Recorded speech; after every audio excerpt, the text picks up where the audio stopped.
Connect with Mr. Long in North Carolina when you moved down. How did both of you decide to start this great idea, Black Sheep? God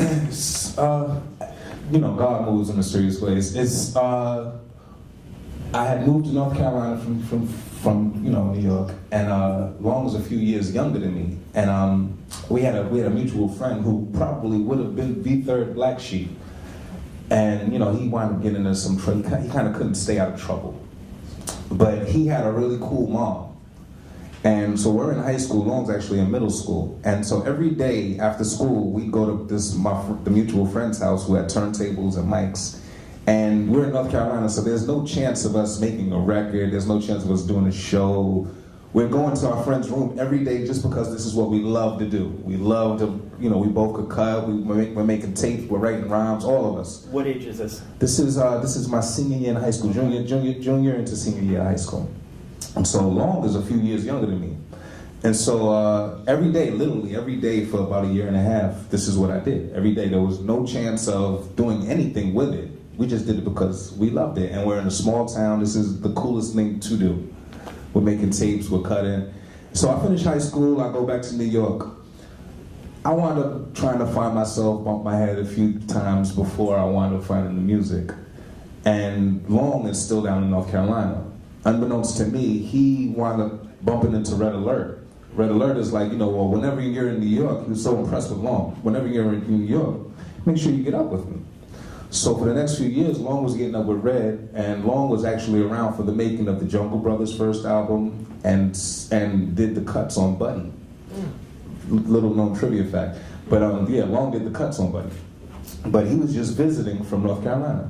So I wound up getting a job, I'm going to school, I'm trying to correct the things that I kind of had done wrong, trying to get myself together. I'm going to school, I'm working, and who do I bump into in middle of Manhattan? Long. He's like, I just finished school, I came up to New York, I'm gonna try to do this music thing. I said, well, where you living? He's like, I'm in Brooklyn, I live with my aunt, her man, and their kid in a studio apartment.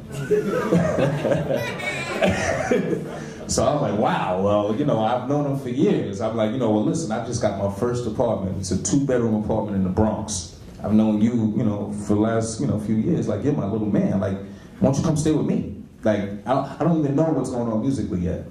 Just that this is my friend, and sounds very tight where he's at. I'm like, yo, come crash with me for a while, And I wound up helping him find a job, and he wound up introducing me to De La Soul. He winds up introducing me to Tribe Called Quest. He winds up introducing me to Jungle Brothers and Red Alert. And, like every day we wind up hanging out in the studio with these guys. And so me and Long have this track record that no one really knows about, that every day for over a year, we did what they're doing. Every day. So as we kind of, as our relationship starts to blossom, he also introduced me to a good friend that's in the room as well, Chi Ali. And, as our relationship starts to blossom, well, he's the reason I met you. Just to say, our relationship starts to blossom with these brothers. And it occurs that, like Long, we could do what they're doing for ourselves. Let's give it a shot. We really didn't have the money. So I remember I had a bunch of jewelry at the time. I remember us walking into a pawn shop, and I pawned every stitch of jewelry I had.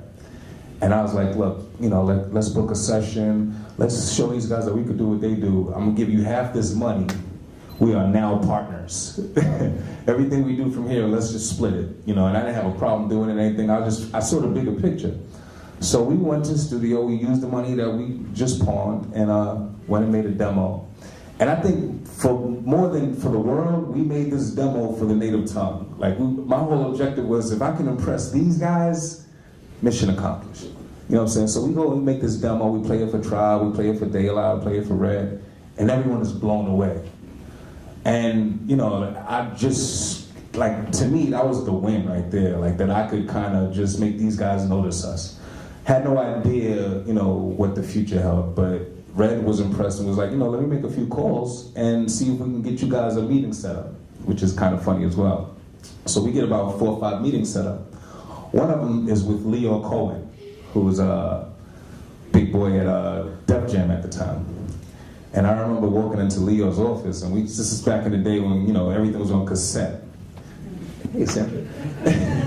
Everything is on cassette, and so I put this cassette in front of Leo. We had a meeting set up, and Leo is, you know, I'm not exactly sure where he's from, but he has this really heavy accent. He's like, you know, it's just say it's March, you know. Oh, I don't know if I can listen to this until maybe July.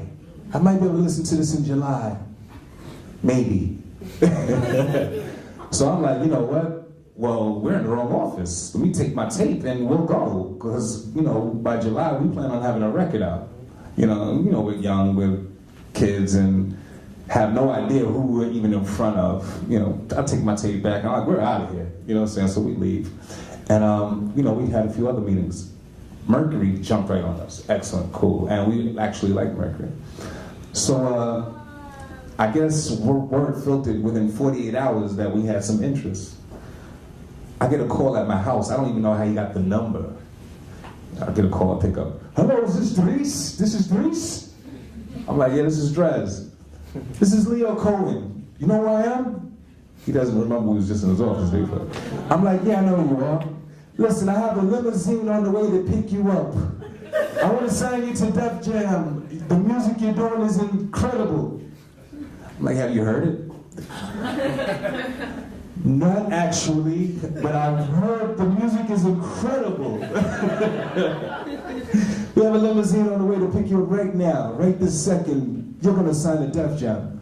And I was like, you know what? Thanks, man, but we're good. I appreciate that. You know, but nah, like, you know, and it was one of the lessons that you learn early. Like, you know, like, okay, this is a business, and everyone's not gonna have my best interest at heart. You know, and it was, you know, an early introduction to, okay, this is much bigger than me going to the studio and spitting rhymes.